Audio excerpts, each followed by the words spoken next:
Good evening. Mike here doing the deep dive as usual. Last time we spoke, I spoke to you about the crime situation and in Jamaica, and spoke about how some of the things that we could do to fix the problems, some simple steps that the government can take, and lots of you viewed the content, and we were very encouraged by some of the responses I got. Not enough the on our channel, but we received lots of calls. Many people are afraid, I think, to speak out, but we do appreciate those of you who called. In the meantime, some few things. We'd just like to ask you to subscribe to the channel if you like the content we create.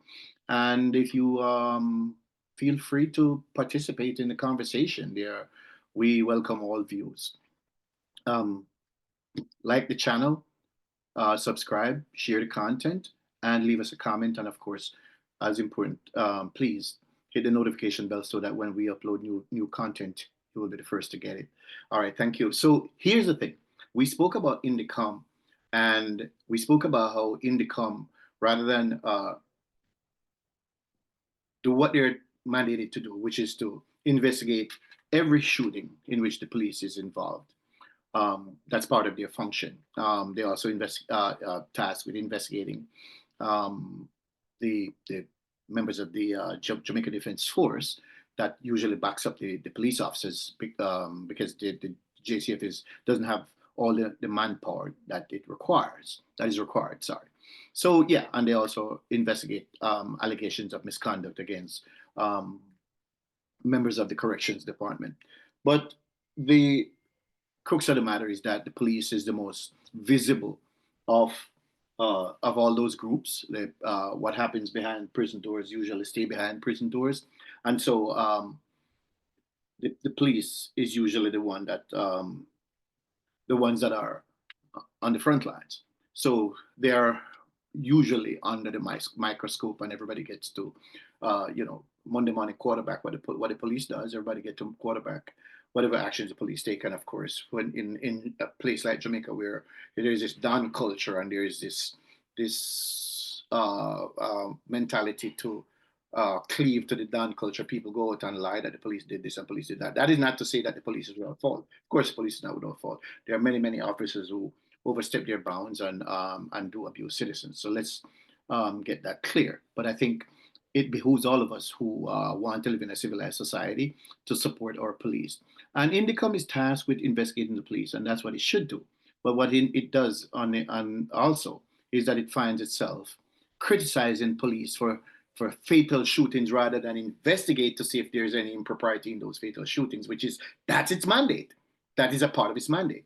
But they don't do that. What the agency has found itself doing, aligning itself with Jamaicans for Justice, a so-called human rights group that lives to criticize the police and never and is always silent when police officers are shot or law-abiding citizens of Jamaica are murdered. You never hear anything from Jamaicans for Justice. You never hear anything from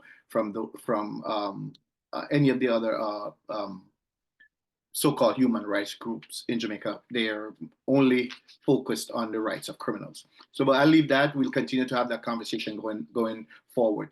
But I wanted to share with you some very important material that I got from Indicom's own website. This is what they put out, information that they put out that is supposed to be part of what they're investigating, some of the incidents, while they're talking about how the police need to cut back on fatal shooting as if that's something that's optional. In the cases where they happen, in most cases where they happen, if not all the cases where they happen, it's not an optional thing. If the police is faced with imminent danger, the police is forced to respond. So here we have from their website, what they put out as a matter of transparency that they have to put out. I'll read for you some of the information that they put out. And in January 31st, 2025, the Independent Commission of Investigations, Indicom, was notified and commenced investigation into 3 separate police fatal shooting incidents, which all occurred on January 30, 2025. 2 of the incidents were located in St. Mary and the other in St. Catherine. These latest incidents increased the totality to 28 persons who have been fatally shot by the security forces so far this year.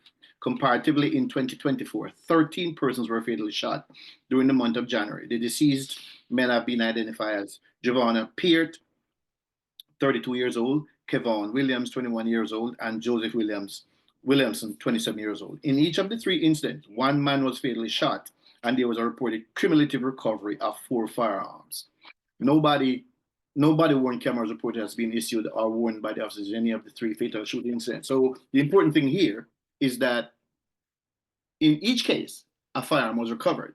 So unless Indicom wants to propagate the lie that the police has these weapons and are putting these weapons on people, in each case where these men were shot, they haven't reported anything other than these were good shootings, guns are recovered, which is a situation where criminals are threatening the lives of police officers when police officers go to arrest them. The other one is January 27, 2025. The Independent Commission of Investigation attended the scene and is investigating the police fatal shooting along Mountain View Avenue. Today's incident, that was January 27, from, like I said, this is from their own website, resulted in the death of 55-year-old Eric Shakespeare. It is alleged that a police team breached a room and a man was seen with a firearm pointed at the officers. The police reportedly fired at the man in response, and the man was pronounced dead at hospital. A Smith & Wesson 9mm pistol was reported as recovered from the incident scene. This is Indicom's reporting. In this case, an off-duty police officer who was asked to deal with a dispute between management and an employee. No, this is a police team, going to this house, and this is what they encountered, and a man was shot. On January 16, 2025, the Independent Commission of Investigation was notified and commenced investigation into 4 separate fatal shooting incidents 2 days, January 14th, 15th of 2025. These latest incidents increased the total to 12 persons who have been fatally shot by the security force so far this year. Comparatively, in 2013, 13 persons were fatally shot during the month of January and January 14. The Commission commenced investigation in 2 fatal shooting incidents in Rollington Town, Kingston, and Portmore, St. Catherine, while on January 15, investigators probe incidents which occurred along Mountain View in Kingston and Hopewell in Hanover. In each of the 4 incidents, 1 man was fatally shot and there was an alleged recovery of firearm. Now, if you notice the term alleged, there's no alleged. The police recovered the guns, and the guns are there for people to see. Whenever the police recover the gun, they have to produce the guns, so the guns are there. All right. So if you notice, even when a firearm is verifiably recovered, Indicom uses the term alleged, which is a staple of the media. The Jamaicans for Justice and other factions in Jamaica opposed to the action necessary to deal with the dangerous menaces that would destroy the society. The deceased men have been identified as Akeem Chance, Alex Madden, 24-year-old, Paul Casanova, 38 years old, and Naron Cameron, 21 years old, respectively. On January 13, 2025, the Independent Commission of Investigators, Indicom, is investigating the off-duty police shooting incident which resulted in the fatality of a 20-year-old woman, Jimoy Soku. The incident occurred in January 12, 2025 at a hotel in Maypen, Clarendon. This is a case where it seemed like it was an accidental firearm discharge, and they were called in the Indicom was called in to investigate. Now, in each of these cases, the police showed up. And most of these operations are planned. They're planned investigations, and Indicom, they're planned operations by the police where they encounter gunmen who, when cornered, threaten them with guns. All right, this is from their own website, Indicom's own website. There is no allegation there of anybody being murdered.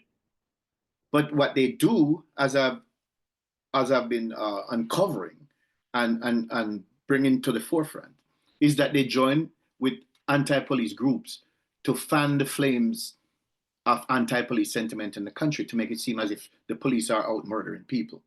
The Independent Commission of Investigation is investigating a shooting with an off-duty officer here, where, as I said earlier, a woman was hurt. That is being probed. This is this is a situation where it seemed like the police officer and the woman were in a hotel or something and a firearm discharge, and I think the woman subsequently died. That is being investigated, and if impropriety is there, I'm sure they will flush it out if they are good investigators, and if a charging decision is to be made, that decision will be made by the director of public prosecutions. That's not for Indicom to do. So one of the things we want to talk about, I want to talk to you about, is the fact that Indicom has been actively and vociferously making it seem as if police are out slaughtering people. The fact is, criminals are challenging police with weapons, and they're coming out on the wrong end of that challenge. Now, when police officers are shot, I don't hear a statement from Indicom. I don't hear a statement from Jamaicans for Justice. I don't hear a statement from anybody. But what we hear here, whenever the police respond to the murderers who are causing mayhem and creating mayhem in a society, brutally gunning down people, this is what Indicom does in order to be or to seem relevant. And of course, it's all part of money. So I wanted to find out, where does Indicom get its funding from? So I sent them an email. I have not received a response back yet. They have my email. They can reach out to me.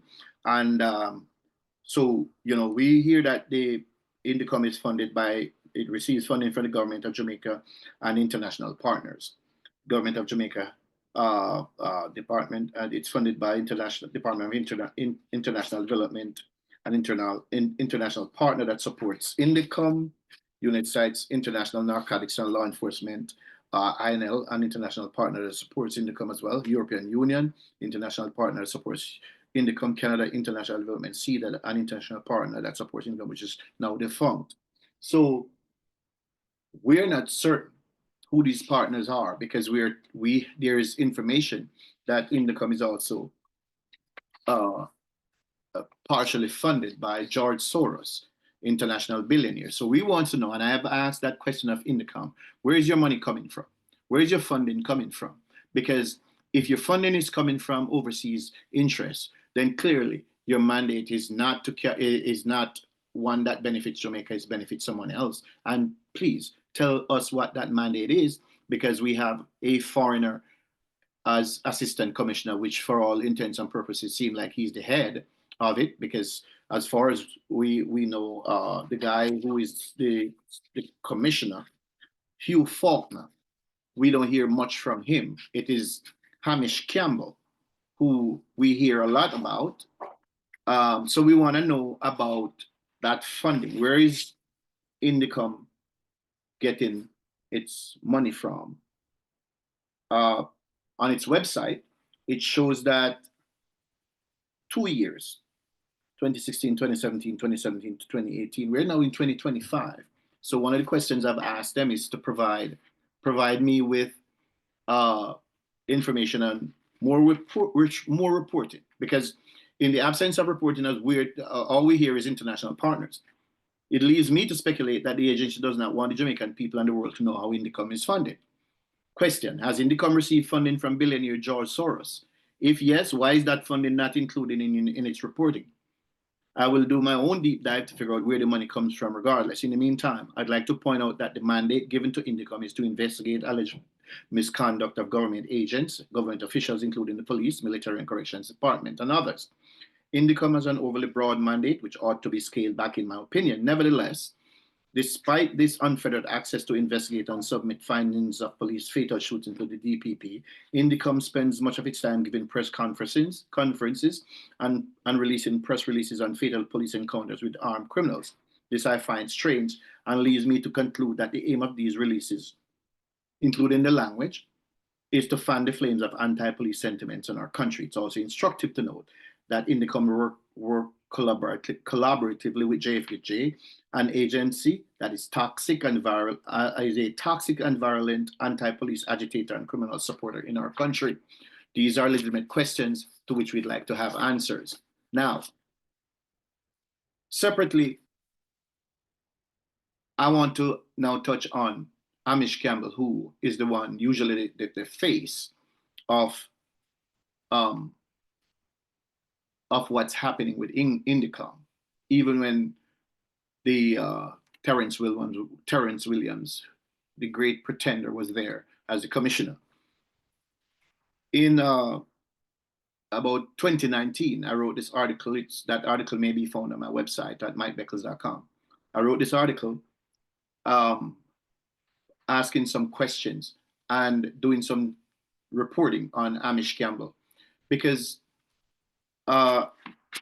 Hamish Campbell, like Les Green and a few others, arrived in Jamaica, and they're, one of the things, like I said, when they come to Jamaica, they're referred to as expatriates.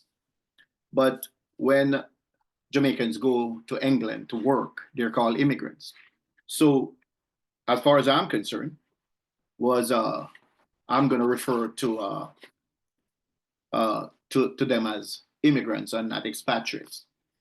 The article I wrote was, I've always wondered what exactly it was that impressed Jamaican authorities about. The other one I was referencing was Mark Shields, about Mark Shields, Les Green, and other British cops who emigrated to Jamaica supposedly to help transform the Jamaica Constabulary Force into a modern police force, or so they say. And again, this is an article I wrote in 2016. I think it was 2016 or 2019. Please don't hold me to that. That again, the article may be found on my website. I'll attach the article in the comment section below. The truth of the matter is that from what we have heard, Mark Shields got himself a Jamaican bride, secured himself a security company in our country, or so we are told. Never mind that even if they do not stay, they end up spending significant amounts of time before leaving. And what is it about these white men going out to the colonies being referred to as expatriates, while black people heading to England are mere immigrants? So you never thought about that. Okay, then it's me, just me. None of those immigrant cops have fascinated me more than Hamish Campbell, who arrived as an overseer, second in charge of Indicom. And you'll see his figure behind me. That's him behind me. And I'll talk a little bit about Hamish Campbell a little later, but I want to just highlight some things about Les Green, who was part of that group of foreign cops. He said when he was forced to encounter out there in what I call the colony. We all know how the colonial masters view the lazy subhuman peasantry, but I'd rather prefer to let Les Green speak for Les Green, and you can decide if you even want to bother to hide it. He didn't even bother to hide the whole tropes and bigoted attack lines, which they've always used when they speak of black people. So never mind that at the time, the unintelligent Jamaican media gobbled it up and saw nothing unsavory or disgustingly offensive in those tropes. Instead, they used the opportunity to pile on the police, their black countrymen and women. Said Les Green, when I first went there, the forensic capability was very poor and ineffective. There it still takes up to 2 years to get DNA results, unlike in the UK where you can get them in 2 days. He had it.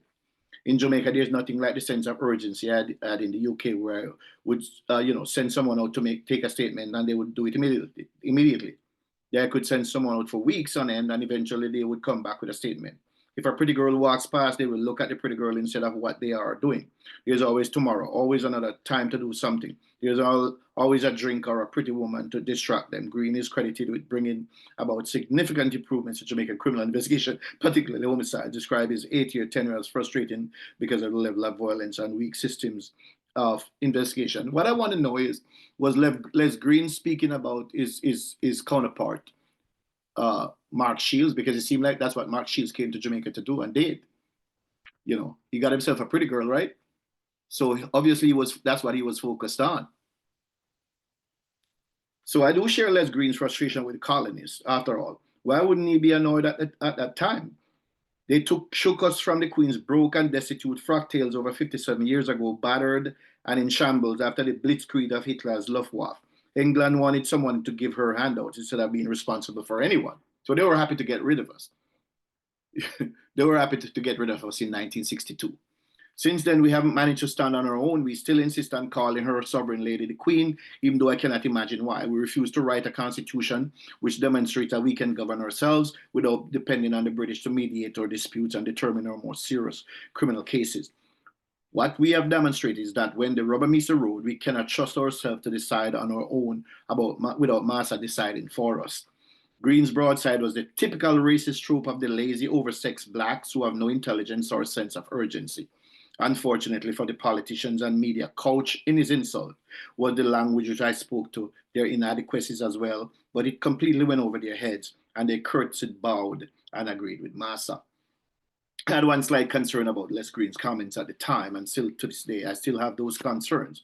You know, outside of the overseer, things he had going on there. When Les Green said the following, did he think that because we are backward natives sick, we did not know what goes on in dreary, bleak old England? Oh, well, some of us do. Some of us do. Sorry, some of us do. Some of us take the time to try to figure out what's going on. And we dig deep on this channel. That's what we do. We dig deep. And I'm a former criminal investigator, and that's what I do. I dug. And I found that as far as Les Green is concerned, maybe he didn't know some of the things about Hamish Campbell. So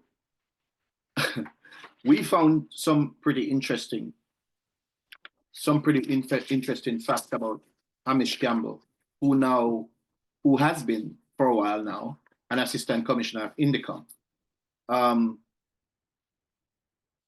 And one of the things we found is not so pleasant about Hamish Campbell. I don't know if I should bother you with the extent of it right now or do another presentation to you about that. But being that as it may, since we started, I will conclude if you will bear with me.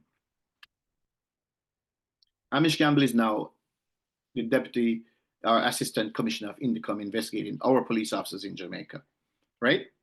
Well, Hamish Campbell was no angel. And this we found from doing our own investigation. And I will apprise you of what we learned. And this is just the tip of the iceberg.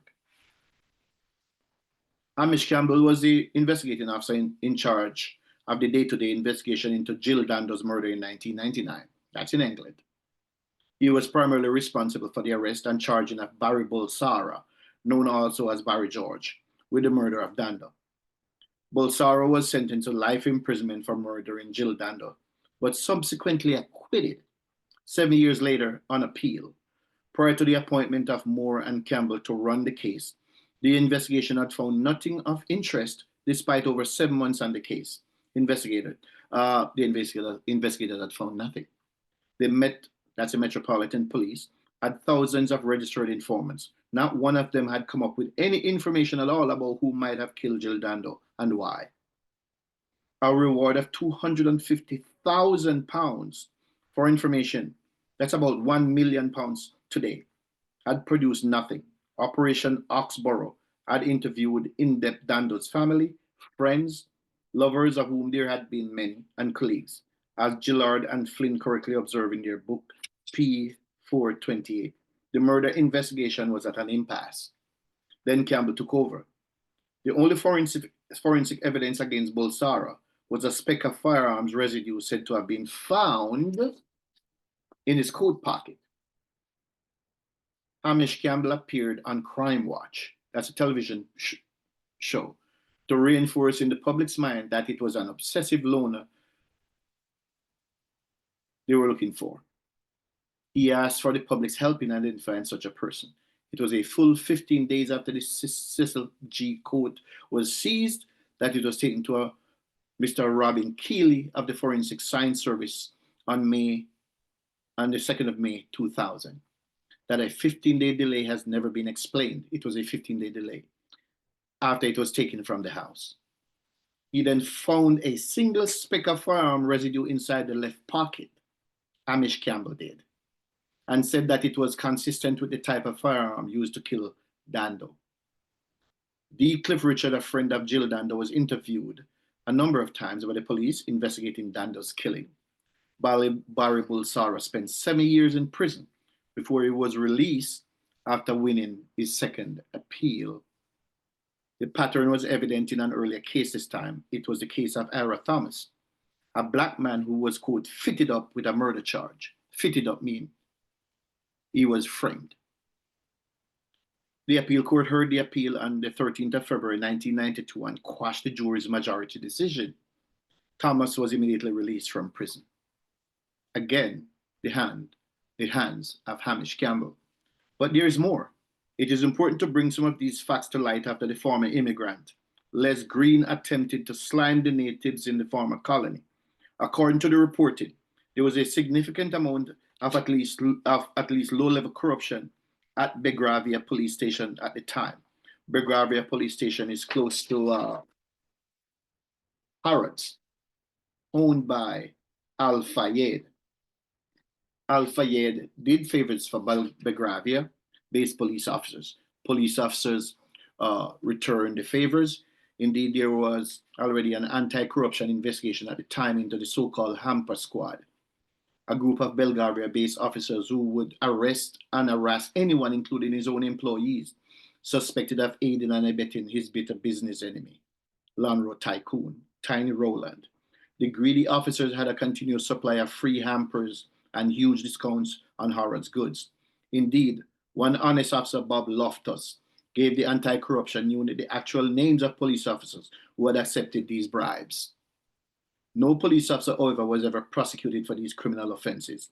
At the time, Al Fayed owned the now defunct satirical magazine Punch. Officers also leaked details of the Dando investigation to Punch, prompting a leak inquiry. So I wonder how Les Green could have missed these acts of corruption. Even more significant, how could Hamish Campbell not be aware of these crimes being committed by his colleagues at the Belgravia station?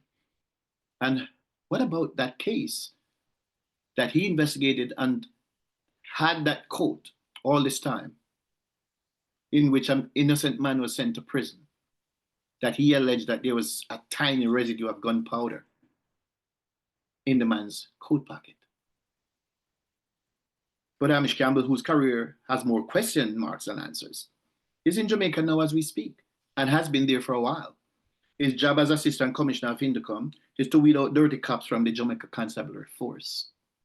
Now remember that as the investigating officer, Hamish Campbell's investigation suddenly turned up a speck of firearm residue said to have been found in a coat pocket that other officers had already searched. They had searched him thoroughly. In a case in which was 7 months old when he took over the investigations, Hamish Campbell found a speck of gunpowder residue, firearm residue, in the man's coat pocket. And that sent that man to prison. Before, on second appeal, that case was quashed. Either Hamish Campbell is a superior super sleuth, or Hamish Campbell has skeletons in his closets we need to unearth. If the Jill Dando investigations are anything to go by, the arrest and conviction of an innocent man and his subsequent exoneration, then the latter interpretations about Hamish Campbell is more on point. Barry Belsura was allegedly fitted up, British lexicon, for framing an accused in a case in which Hamish Campbell was the chief investigating officer. Barry Belsura was acquitted after spending 7 years in a prison for a crime he did not commit. What part, if any, did Hamish Campbell play in fitting up Barry Belsura? Hamish Campbell is now a deputy assistant commissioner of Indicom, one of the many agencies tasked with oversight of Jamaica's security forces. I fundamentally believe Terrence Williams, who was there as head of Indicom at the time when I wrote this article, he was the head of Indicom. He's there, I thought he was a titular head. I believe he's at the helm of Indicom because it would seem too much of an in-your-face insult to the nation to bring in an immigrant, Hamish Campbell, and make him head of a government agency. That's my honest belief. And I think Hamish Campbell right now, whom I just gave you these facts about, I believe is the present head, Mr. Faulkner. I think his name is Hugh Faulkner. He's just there because Hamish Campbell is the one running the agency. We have seen nothing in the career part of Hamish Campbell. We should cause the government to bring him in and make him an investigator and decision maker of our police, soldiers, and correction officers. The recent decision of a 7-person jury at the time this was written, the decision was recent. To free 2 police officers investigated and charged by Terrence Williams and Hamish Campbell seems in line with Hamish Campbell's history, which is to manufacture evidence, coerce witnesses, to lie and to concoct false evidence, and which to fit up innocent people for crimes they have not committed. Worse yet, there's no consequence for these men when they commit these acts. No consequence at all. Quite interestingly, Indicom seems to now have a fascination with firearms residue and have gone to great lengths to bring in foreign so-called experts, while the police defendants and their legal teams have no power or resource to vet these resumes, much like they hadn't bothered to vet Hamish Campbell's resume. With close to 2,000 homicides here in Jamaica, the Jamaican government brings in 0 foreign experts to convict the murderers. Indicom brings in foreign experts to testify in an effort to try to convict our hard-working, poorly compensated police officers. I hope you didn't miss that. Indicom brings in foreign experts to try to convict our police officers, but the government produced no foreign experts to testify, to help us to the Jamaica Constabulary Force to investigate and to convict the murderers of the hundreds and hundreds and hundreds and hundreds of Jamaicans who are murdered each year. Long before the so-called death squad case was even brought, we received numerous reports that Indicom was inducing and coercing alleged witnesses to lie in order to convict the officers. Clearly, a jury saw through the lies, and those 7 Jamaican men sent a powerful message for justice and the rule of law. I will end here. Today on this. Indicom has as part of its logo a shining light.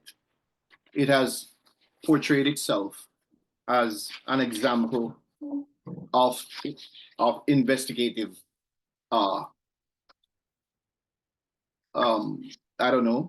brilliance, for want of a better term.